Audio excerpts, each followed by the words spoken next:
Sir पहली बात तो ये 27वीं आईनी तरमीम का जिक्र शुरू हो गया है, ये अब क्या होने जा रहा है और कहा जा रहा है कि कंसेंसस के साथ होगा, तो पीटीआई ऑन बोर्ड, कोई राब्ता पहला हो गया है पीटीआई के साथ इस सिलसिले में? देखें, बात यह है कि आपने समझा कि मैं ये समझता हूं कि हम इसको भरपूर कोशिश करेंगे कि ये पास ना हो सके, दोबारा मौलाना को कायल करने की कोशिश करेंगे कि इन्हीं चीजों पे चीजें जो हैं एंगेजमेंट के बाद वो टोन डाउन हुई थी, अगर ये दोबारा इसको लेके आ रहे हैं तो मौलाना साहब should not support them. Maulana will never support them on military trials and courts. This is what he told us, जो उन्होंने हमें बताया था। सही है। नहीं, लेकिन इसमें शेख साहब कि अगर इस इबहाम को या गलतियों की इस्लाह के लिए तरमीम लाई जाती है तो फिर तो आपको एतराज नहीं होना चाहिए, फिर तो आप इसमें साथ दे। हमें तो एतराज नहीं होना चाहिए, आप ठीक कह रहे हैं, मगर मैंने आज राना सनाउल्लाह को सुना, उसने कहा जो चीजें पिछले मुसद्दों में से निकाली गई थी वो हम इसमें डालना चाहते हैं। तो अब जब राना सनाउल्लाह जैसा उनका एक सीनियर लीडर ये कह रहे हैं तो I have a reason to believe कि ये this is what they are doing and I must stop it, at least try to stop it. सही है। लेकिन शेख साहब, आप पहले भी ज़ाहिर इस तरमीम के मुखालिफ थे, आप 4 तारीख को एक एहतजाज भी हुआ लेकिन उसके बाद वो फिर नहीं हो सका था, तो आप कैसे रोक सकते हैं इस तरमीम को अगर हुकूमत के पास नंबर पूरा है, आपके लोग भी शामिल हो? देखें, इस तरमीम ने रुकना तो on the floor of the house ही है ना। हाँ। और on the floor of the house अगर उस वक्त भी मौलाना साहब हमसे अलहदा होके वहां वोट ना करते और मेंगल साहब के वोट ना जाते, हमारे जो 5 आदमी चले गए वो चले भी जाते और मौलाना हमारे साथ रह जाते, मेंगल वाले हमारे साथ रह जाते, फिर भी ये तरमीम पास नहीं थी होती। तो उसमें उम्मीद की किरण है। लेट्स सी, अगर ये दोबारा लाते हैं तो हम चीजें रीअलाइन होंगी, अलायंसेस से बात होंगे, अपोजिशन इकट्ठी करने की कोशिश करेंगे और लोगों को कायल करेंगे कि ये ज्यादती है, ऐसे ना करें और देखें बेहतर होगा इंशाल्लाह ताला। कोशिश तो करते रहना चाहिए। सही है। शेख साहब, कुछ लोग आपके चले गए लेकिन कुछ लोग आपके जाने को आपकी इतलात के मुताबिक तैयार बैठे थे।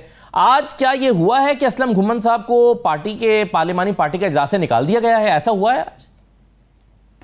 कोई सच मेरे इल्म में तो बात नहीं है, मगर जिस वक्त आपको एक शो कॉज नोटिस दिया गया हो for potential defection and for siding with the government, तो फिर आपका पार्लिमानी पार्टी की मीटिंग में बैठना मुनासिब नहीं है ना। तो हो सकता है he would have walked in और वहां पे जो उस वक्त चेयर हो उसने कहा हो कि जी आप मेहरबानी करें, जब तक आपका शो कॉज का जवाब आके उसके ऊपर कोई फैसला नहीं हो जाता, तो इससे क्या फर्क पड़ता। सही है। तो ज़ैन कुरैशी साहब राब्ते में आ गए हैं सर, पार्टी के साथ ऑन बोर्ड हैं मुख्तलिफ चीज़ों में, मीटिंग्स में या मामलात में, पर्सनली भी जाहिर है बहुत ज़ाती ताल्लुक भी होता है। ये 4 लोग किसी भी मीटिंग का हिस्सा नहीं है, मगर ज़ैन कुरैशी साहब की वजाहत का जो जवाब है शो कॉज का वो आ गया है। उन्होंने स्टेप डाउन किया डिप्टी पार्लिमानी लीडरशिप से भी जब तक कि इसका फैसला नहीं हो जाता शो कॉज का, which is a very wise and sane thing to do.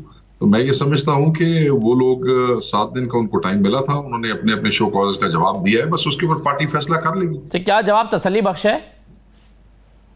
ये तो वो कमेटी फैसला करेगी ना जिसने डिसिप्लिनरी एक्शन जो है उसके ऊपर फैसले का तयन करना है। I am not one of those. हाँ, सही है। तो शेख साहब, ये कमेटी ही का फैसला हतमी है या अल्टीमेट पावर इमरान खान साहब फैसला करेंगे कि जैन की जो वजाहत है वो काबिल कबूल है असलम घुमन साहब की, या अल्टीमेट फैसला इमरान खान साहब के पास ही है। वो सिफारिशात मुरतब कर देंगे इस शो कॉज की रोशनी में और एक्शंस की उस पे, तो आगे खान साहब ही फैसला करेंगे। वैसे तो खान साहब ने आज कहा है कि जिन्होंने पीटीआई से आईनी तरमीम पे डिफेक्शन की है उन्होंने कौम से गद्दारी की है, ये खान साहब का स्टांस है। क्या सब लोग राब्ते में हैं? क्या सब लोग इंटैक्ट हैं? आप कहते रहे हाँ बस एक आध बंदे की तरफ डाउट करते थे, आपको भी तो पता नहीं था कि 11 लोग गायब हो जाएंगे। सब के सब बंदे राब्ते में थे, ये जो 5 गए हैं ये भी राब्ते में थे। अच्छा। बट कब इन्होंने अपने ईमान का सौदा किया, कब इन्होंने जिल्लत खरीदी, कब इन्होंने बेगैरती करने का फैसला किया। ये बच्चे तो नहीं थे या कोई वो जानवर तो खुदा न खास्ता नहीं थे जिनको हमने जंजीरें डाल के बांध दिया था। We took them to a safer zones, designated zones, जहाँ पे वो सेफ रहते। अब वहां से ये लोग जो वहां नहीं गए और वहां से जाके आके गायब हो गए, पार्टी तो यही कुछ कर सकती है ना जी। इमरान खान की टिकट के ऊपर बनने के बाद आपको खुद उस डिसिप्लिन का पाबंद रहना चाहिए। नहीं, मगर जैन का जो मामला है सर, जैन कुरैशी साहब तो जो हैं वो उनका अपनी फैमिली से भी राब्ता मुनक़ता हो चुका था पिछले कुछ दिन से, उनका ये बातें मैं इसलिए डिस्कस नहीं करूंगा कि ये कमेटी खुद ही इसके ऊपर डिस्कशन करेगी। एक चीज हमारे कमेटी के हवाले से अंडर डिस्कशन है, तो उसके ऊपर बात करना मुनासिब नहीं है। सही है। चलिए सर, ये बताइए कि ये जुडिशल कमीशन का जो मामला है, इसमें आपने फैसला किया कि आप इसका हिस्सा बनेंगे। चीफ जस्टिस के तकर्रुर के लिए जो पार्लिमानी कमेटी थी, आप उसमें नाम देकर भी उसका हिस्सा नहीं बने थे। आपको लगता था कि आईनी तरमीम लेजिटिमाइज हो जाएगी, अब भी तो हो जाएगी, अब क्यों फिर जुडिशल कमीशन का हिस्सा बने? सिर्फ आपको याद नहीं है, सिर्फ हमने ये नहीं कहा था कि आईनी तरमीम की को हम लेजिटिमेसी नहीं देना चाहते या उसकी पैदावार से जो कमेटी बनती है। हमने साथ ये भी कहा था कि हम वी डोंट मैटर हेयर, 9 और 3 का मुकाबला था। वहां पे उन्होंने एक चीफ जस्टिस को जो सीनियरिटी का, जिसके ऊपर हमने बुनियादी तौर पे मुखालफत की थी 26वीं तरमीम की, उस प्रिंसिपल की वायलेशन के हवाले से वो बन रही थी। तो उसमें 9 बंदे एक तरफ थे और हम 3 क्या कर लेते, कोई फर्क नहीं होता। तो हमने वहां डेस्क बजाने, तकरीरें करने, कहानियां सुनाने जाना था। जो एहतजाज हमने करना था, ऑन रिकॉर्ड लाना था, मुखालफत करनी थी, वो तो हमने on the floor of the house कर ली थी। मुखालफत सबने की। तो यहाँ पे ये हो रहा है कि यहाँ पे अब हमारा किरदार बहुत अहम है, बड़ा कलीदी किरदार है, इसलिए कि ये 13 लोग हैं। अगर हम 2 लोग जो है वो नहीं बैठते इसमें, हमारे लोग जो है, तो फिर ये बैलेंस जो है 5 के 7 का वो चला जाता है, 7 का उनके पास, हुकूमत के पास। मगर अगर हम बैठते हैं और कोई ऐसी स्ट्रेटेजिक वो बनती है, ऐसा इत्तफाक राय होता है कि 5 जज होते हैं और 2 हम हो जाते हैं, तो फिर हुकूमत can be defeated very clearly. देखिए, यहाँ पे एक सिंपल मेजोरिटी से फैसले इस कमीशन में किए जाएंगे। यहाँ पे 1/3 मेजोरिटी के साथ भी इसको बुलाया जा सकता है। यहाँ पे कोई नहीं भी होगा तो इसका फैसला माना जाएगा। बेशक हमने 26 तरमीम में की और अभी भी कर रहे हैं, इसको चैलेंज भी करने जा रहे हैं 26वीं तरमीम को। याद रखिए, इसके बावजूद ये लॉ ऑफ लैंड तो बन गया, जब तक हम उसको चैलेंज करके उसका तिया पांचा नहीं कर रहे थे, तब तक हमने ये इंश्योर तो करना है कि अदलिया की खुद मुख्तारी और इंडिपेंडेंस में अगर हम कहीं भी अपना हिस्सा डाल सकते हैं तो डालना चाहिए। तो उस पर भी डिस्कशन हुई पॉलिटिकल कमेटी पे, उन्होंने कहा कि उसमें नहीं बैठना। अब दोबारा पॉलिटिकल कमेटी में डिस्कशन हुई है और खान साहब को भी बता दिया गया है, खान साहब की अप्रूवल है कि आप ठीक है इस कमीशन में बैठ जाए।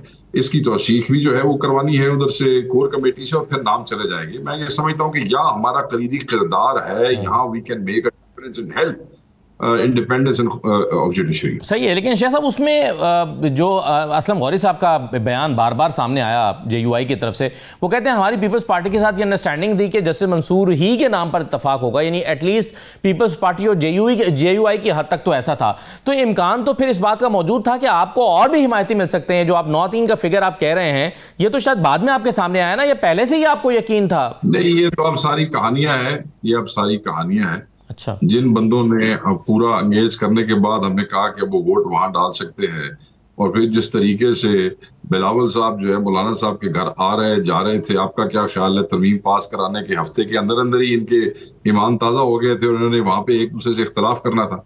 ये सारियां गल्लां घरों मुका के आंदे ने, सिर्फ तमचेरा बखाते ने। JUI भी फिर डबल क्रॉस कर रही है, नहीं वो आपको कह रही है कि हम तो जस्टिस मंसूर के लिए राजी थे और पीपल्स पार्टी के साथ उनकी अंडरस्टैंडिंग ये थी कि नहीं ठीक है जो आप कहेंगे वो हो जाएगा।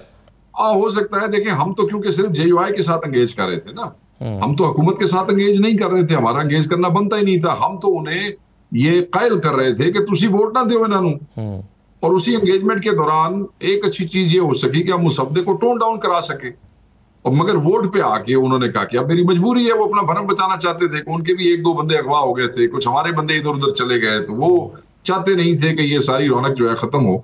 मगर बहरहाल उन्होंने एंगेज किया हमारे साथ, उस पर हमने उनको सराहा भी और उनका शुक्रिया भी अदा किया। We are again in opposition and will try कि हमारी एंगेजमेंट जारी रहे। सही है। शेख साहब, आज सलमान राजा साहब दरख्वास्त लेकर गए हैं तौहीन अदालत की। इलेक्शन कमीशन का चलें किरदार जो भी है या आपकी उनसे इख्तलाफात उनके डिसीजंस की वजह से हैं, लेकिन क्या इलेक्शन कमीशन के खिलाफ तौहीन अदालत लग सकती है आईनी तौर पर, कानूनी तौर पर? तो किस पर लगेगी ये तौहीन अदालत? इलेक्शन कमीशन पे अगर जज ये कह सकते हैं कि आप पे आर्टिकल 6 तो लग सकता है कि नहीं लग सकता,